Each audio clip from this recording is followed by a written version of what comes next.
ये जो वीडियो है भाग 9 है। इसमें हम बात करेंगे मुआवजा, दया, अपील, छुट्टी और विशेष अवकाश व रिहाई से संबंधित जानकारी के बारे में बात करेंगे। मुआवजा मतलब कंपेंसेशन, दया अपील मतलब मर्सी पिटीशन, छुट्टी मतलब लीव और विशेष अवकाश मतलब स्पेशल लीव जो होती हैं, और रिहाई जो कि आप मतलब जेल से जो बंदा निकल जाता है उससे जो संबंधित अधिकार है उसके बारे में बात करेंगे। तो ये जो बुक प्रोवाइड की गई है हमें DLSA पानीपत अमित शर्मा जी द्वारा प्रोवाइड की गई है। इस जो बुक को मतलब ऑडियो बुक बनाने का मेरा उद्देश्य यही था क्योंकि मतलब एक आपको भी जो मिले समझने को, वो एक काफ़ी आपको पढ़ना ना पड़े, आपको काफ़ी आसानी से आप बात को समझ पाएँ। क्योंकि मुझे भी खुद लोगों की जितनी भी नॉलेज है मैं आपके प्रोवाइड करेंगे, उसको जितना मैं आसानी से आपको कन्वे कर सकूं, बात को जितना आपको अच्छी तरीके से समझा सकूं, मैं कोशिश करूंगी पूरी। और आप यदि समाज में रह रहे हैं, आप किसी और को भी पीड़ित देखते हैं या कभी आपके दिमाग में किसी और पीड़ित को देख के क्वेश्चन उठता है कि उसका क्या सोल्यूशन बन सकता है। मेनली बहुत सारे लोगों को ये क्वेश्चन आता है कि हाँ फलाने बंदे के साथ ऐसी कुछ बात हुई थी तो उसके क्या अधिकार थे। यदि आप किसी और अपने को या किसी और को पीड़ित देखें तो आप उनकी हेल्प भी कर सकते हैं। तो कहीं ना कहीं ज्ञान आपको जो कहीं ना कहीं पावर देता है, कहीं ना कहीं एम्पावर करता है, समाज में आपको अपग्रेड लाइफस्टाइल जीने के लिए आपको एक मौका देता है। आपको ज्ञान अपना बढ़ाना चाहिए। शिक्षा का मतलब केवल जॉब करना ही नहीं, शिक्षा का मतलब ये होता है कि आप अपनी अच्छी लाइफस्टाइल जी पाएँ, आप अपना जो लीगल राइट है उसको आप अच्छी तरीके से जानते हो। यही शिक्षा का मेन उद्देश्य होता है कि आप अच्छी आजीविका का अच्छी आजीविका कमाने के साथ अच्छी लाइफस्टाइल जिए। तो उसी के लिए हमने ये वीडियो बनाई है। तो इसमें जो पहला क्वेश्चन है उसके बारे में बात कर लेते हैं। हिरासत में जो मौत के जो केस होते हैं उसमें मुआवजे से संबंधित क्या प्रावधान है। कई मामलों में देखा गया है कि जो जेल अधिकारी होते हैं उनकी ओर से घोर लापरवाही, बहुत ही ज़्यादा नेग्लिजेंस हो रहा होता है। तो विचाराधीन जो कैदी होते हैं उनको जेल के अंदर ही गंभीर चोटों का सामना करना पड़ जाता है, जो कि आखिरी में क्या बनते हैं कि उनकी मौत हो जाती है। और जो माननीय सर्वोच्च न्यायालय ने अपने आदेश में कहा है कि जेल में बंद के एक विचाराधीन जो कैदी है उसके जीवन की सुरक्षा करना जरूरी है। जेल अधिकारियों का कर्तव्य है कि उनको हिरासत में मौत के केस में मुआवजे का प्रावधान है। जो हिरासत में मौत के केस होते हैं उनमें मुआवजे का प्रावधान है। ठीक है, तो उनको जीवन की सुरक्षा देना भी चाहिए। यदि गलती से कभी उनकी मौत हो भी जाए हिरासत में तो उनका मुआवजे का प्रावधान है। ये सुप्रीम कोर्ट का गाइडलाइन है। नंबर 2 क्वेश्चन है कि जो मर्सी पिटीशन है उसमें कैदियों के क्या अधिकार है। जो हमारा कॉन्स्टिट्यूशन 72 है उसके अंतर्गत माननीय राष्ट्रपति महोदय द्वारा अनुच्छेद 161 के अंतर्गत माननीय राज्यपाल महोदय द्वारा राज्यपाल और राष्ट्रपति मतलब राष्ट्रपति जब कहेगा तो 72 है अनुच्छेद मतलब आर्टिकल 72। आर्टिकल 161 के अंतर्गत माननीय राज्यपाल महोदय द्वारा किसी भी सजा को माफ करने की अपील करने वाला अपराधियों को क्षमा करने या उस सजा को अन्य प्रकार की सजा में बदलने की या सजा निलंबित करने का अधिकार है। तो इसमें यही बताया गया कि सजा को माफ़ करने की जो अपील है उनके पास ये अधिकार है राज्यपाल और राष्ट्रपति द्वारा पास भी 161 और 72 राष्ट्रपति 161 राज्यपाल के पास। तो वो सजा को निलंबित भी कर सकते हैं और अन्य प्रकार की सजा में बदलाव भी कर सकते हैं, यह अपराधी को क्षमा भी कर सकते हैं।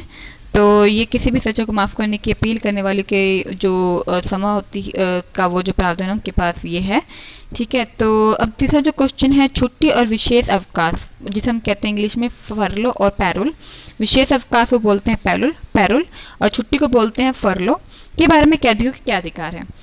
सभी कैदियों को स्थानीय अधिनियम या जेल मैनुअल में उल्लिखित निर्दिष्ट आधार पर जैसा भी मामला हो जेल से अस्थायी रिहाई के लिए आवेदन करने का अधिकार है।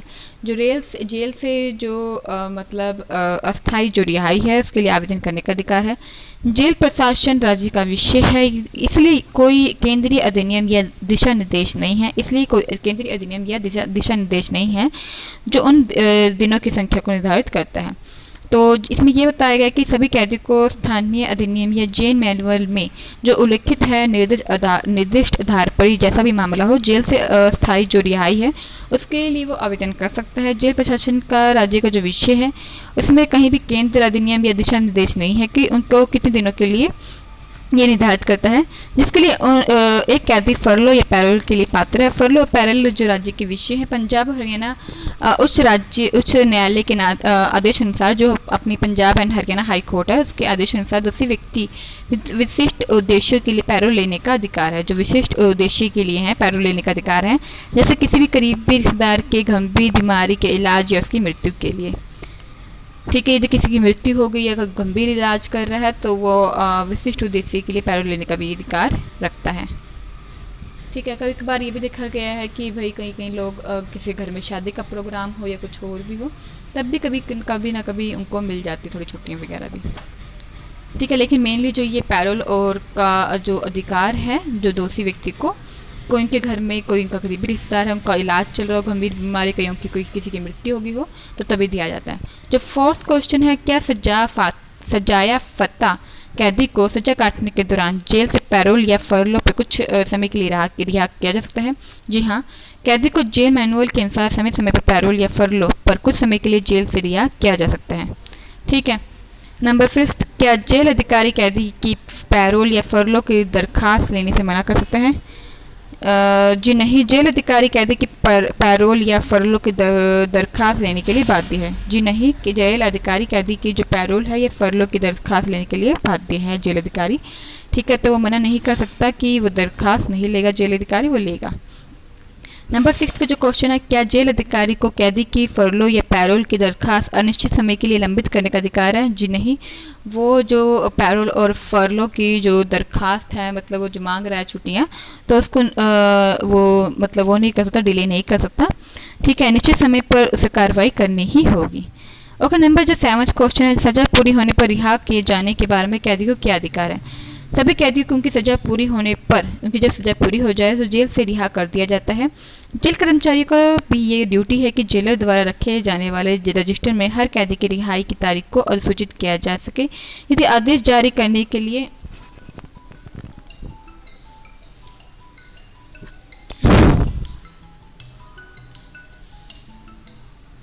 तो जो यदि मतलब जो रिहाई की जो डेट है रजिस्टर में जो दी गई है, उसकी तारीख को अधिसूचित करें। ठीक है, तो भाई, और यदि आदेश जारी करने के लिए किसी औपचारिकता की आवश्यकता हो तो जारी करने की तारीख से पहले ही पूरा किया जाना चाहिए। मतलब उसकी रिहाई में कोई डिले नहीं होना चाहिए कि बहाने बनाए जाएं। तो उसकी तारीख है जो रजिस्टर में जो दी गई है, कैदी की रिहाई की जो डेट दी गई है, उसी समय तक उसके सभी काम पूरे हो जाने चाहिए, उसको जेल से रिहाई मिल जानी चाहिए। ये एक कैदी का अधिकार है, जिसके ऊपर वो मजिस्ट्रेट को बता सकता है। यदि उसकी रिहाई में देरी हुई है, कोई भी गलत हुआ है उसके बाद, तो वो कोर्ट में इसके ऊपर केस भी फाइल कर सकते हैं, ताकि उसको समय पर और इसके ऊपर कोई नियम बने। जैसे कि बहुत सारे जो जेल लोग मतलब अभी हम पढ़ रहे थे सुनील बत्रा केस था, तो ऐसे जैसे बहुत सारे लोग होते हैं, कैदी होते हैं, जिनके हाथ गलत हो जाता है, तो वो अपना कोर्ट में बात कहते हैं, केस फाइल करते हैं। तो और जो जेल में कहीं और भी गलत हो रहा हो तो उनको भी उनमें भी सुधार आता है, क्योंकि एक बार जब सुप्रीम कोर्ट की गाइडलाइन आ जाए, कोर्ट की जजमेंट आ जाए, तो और जेलों में भी और जगह भी सुधार आता है। तो समय पर केस फाइल किया जाना समाज के उद्धार के लिए जरूरी है और अपने उद्धार के लिए भी। ओके, 8th, कैदियों की सजा की अवधि किस प्रकार निर्धारित की जाती है? यदि कारावास की जो सजा है सुनाई गई है, तो जांच, पूछताछ या मामले की सुनवाई के चरणों के दौरान उसके द्वारा हिरासत में लिए जाने की अवधि से अधिक है। कैदी की जो सजा की अवधि है किस प्रकार निर्धारित की जाती है? यदि कारावास की जो सजा है सुनाई गई है, तो जांच, पूछताछ या मामले की सुनवाई के चरणों के दौरान उसके द्वारा हिरासत में लिए जाने की अवधि से अधिक है। दोषी व्यक्ति को कारावास की कुल अवधि से पहले की अवधि को काटने के बाद दोषी व्यक्ति है उसको कारावास की कुल अवधि से, कारावास की जो कुल अवधि है पहले की अवधि को काटने के बाद केवल कारावास की शेष अवधि से गुजरना होगा। तो इसमें ये बताया गया कि कारावास की जो सजा सुनाई गई है, तो जांच, पूछताछ और मामले की सुनवाई के चरणों के दौरान उसे हिरासत में लिए जाने की अवधि से अधिक है। हिरासत में लिए जाने की अवधि से अधिक है भाई इसकी जो सजा है। तो जो दोषी व्यक्ति है जो उसने कारावास में कुल अवधि से पहले की जो अवधि है उसको काटा है, उसके बाद जो केवल जितनी भी अवधि बची होगी काटना होगा। मतलब हिरासत वाले दिन भी, उसके हिरासत वाले जो दिन है उसने कारावास में काटे हैं वो भी इसमें ही गिने जाएंगे, उसको अलग से गिना नहीं जाएगा। 9th जो क्वेश्चन है, क्या कैदियों की सजा पूरी होने पर उन्हें जेल में रखा जा सकता है? जी नहीं, बिल्कुल भी नहीं रख सकते। ये कानूनी अधिकार का जेल के कैदियों का उल्लंघन है। कैदी की सजा पूरी होने पर जेल से तुरंत रिहा करने का प्रावधान है। एक मामले में किसी व्यक्ति को अदालत ने 14 साल पहले बरी कर दिया था, परंतु उसको जेल प्रशासन ने 14 साल तक रिहा नहीं किया था। ठीक है, 14 साल पहले ही बरी कर दिया गया था, लेकिन 14 साल तक उसको रिहा ही नहीं किया। इस मामले में जो अपने सर्वोच्च न्यायालय है, सुप्रीम कोर्ट ने, जो ये रुडल साहा का केस था, स्टेट ऑफ बिहार, मतलब जो उसका दूसरा, मतलब इसके जो रिस्पोंडेंट पार्टी है स्टेट ऑफ बिहार है, तो एयर, ये जो नाम, मतलब केस का नाम है एयर 1983 SC 1086 में अधीनस्थ न्यायालय को मामले को, मतलब जो अधीनस्थ न्यायालय होता है, जो उसके अंडर जो न्यायालय होते हैं जहां वो केस चल रहा होता है, कि मामले को मेरिट के आधार पर सुनवाई करने का निर्देश दिया गया। ठीक है, कि भाई इसको सबसे पहले केस को सुना जाए, जो भी ऐसे मतलब जो केस होते हैं इनको मेरिट के आधार पर सुना जाए, जिसमें जो कैदी बंदी है उसको रिहा नहीं किया जा रहा, क्यों डिले किया जा रहा है, क्यों उसके साथ ऐसा गंदा बिहेव किया जा रहा है, क्यों उसको पीड़ित किया जा रहा है, क्यों उसके अधिकार को उल्लंघन किया जा रहा है। इसको जो न्यायालय है, जो वहाँ की न्यायालय है जहाँ उसका केस था ये वाला, तो वहाँ पे या कहीं और भी किसी भी न्यायालय में, ठीक है, तो अधीनस्थ जो भी सारे न्यायालय हैं उसमें मेरिट के आधार पर उनको सुनवाई का उद्देश्य है, तो मजिस्ट्रेट इसमें जरूर एक्शन लेगा। यदि आपको फिर भी कोई प्रॉब्लम आ रही है तो फ्री लीगल एड वाले आपके यहाँ आते रहते होंगे, वकील वगैरह, या कोई केंद्र भी होगा फ्री लीगल एड का, तो वहाँ से भी आप पूछ के केस अपने लिए दाखिल करवा सकते हैं, रजिस्टर करवा सकते हैं और जल्दी न्याय की मांग कर सकते हैं। और इसके अलावा भी आप नालसा की वेबसाइट पे विजिट करिएगा, आपको वहाँ पे भी काफ़ी कुछ जानने को मिलेगा। तो आपको थोड़ा सा खुद भी अपनी अधिकार के प्रति जागृत जितना होंगे उतना ही आप नए नए कुछ जानने को आपको मिलेगा। तो जो दिवांशी.com है, डिजिटल लिटरेसी ज्ञान है, इंडियन कंज्यूमर एक्सपीरियंस है, ये तीनों हमारे यूट्यूब चैनल हैं। दिवांशी.com, Indian consumer experience, digital literacy ज्ञान, इन तीनों को ही सब्सक्राइब, लाइक, कमेंट करिएगा। साथ में कमेंट करने के साथ अपना प्यार कमेंट बॉक्स से जरूर बताइएगा। कमेंट बॉक्स से कि कितनी आपको वीडियो अच्छी लगी है सभी की सभी, और ये वीडियो भी आपको कितनी अच्छी लगी, कितना कुछ नया जानने को मिला, क्या आपको कुछ और नया जानना हो तो आप हमें बता सकते हैं। कोई नए टॉपिक की आपकी डिमांड हो तो आप कमेंट बॉक्स के थ्रू भी बता सकते हैं। जो हमारे सोशल मीडिया हैं दिवांशी के नाम से हैं, DEEVNSHI, तो आप उस पर भी हमें ज्वाइन करिएगा, हमें मोटिवेट करिएगा, ताकि हमारे जितने भी फॉलोवर्स बनेंगे, जितने भी हमें लोग जानेंगे, उससे हमें भी अच्छा लगेगा, हमें भी और भी अपना नया अपने काम को इम्प्रूव करने का अवसर मिलेगा, साथ में अच्छा भी लगेगा, हमें सपोर्ट भी मिलेगा लोगों का। ठीक है, तो हमें जरूर फॉलो करिएगा। साथ में हमें आप अपने टॉपिक वहाँ भी हमें इनबॉक्स में सोशल मीडिया पे सजेस्ट कर सकते हैं। तो आज की वीडियो में इतना ही, मिलते हैं किसी और नई वीडियो के साथ।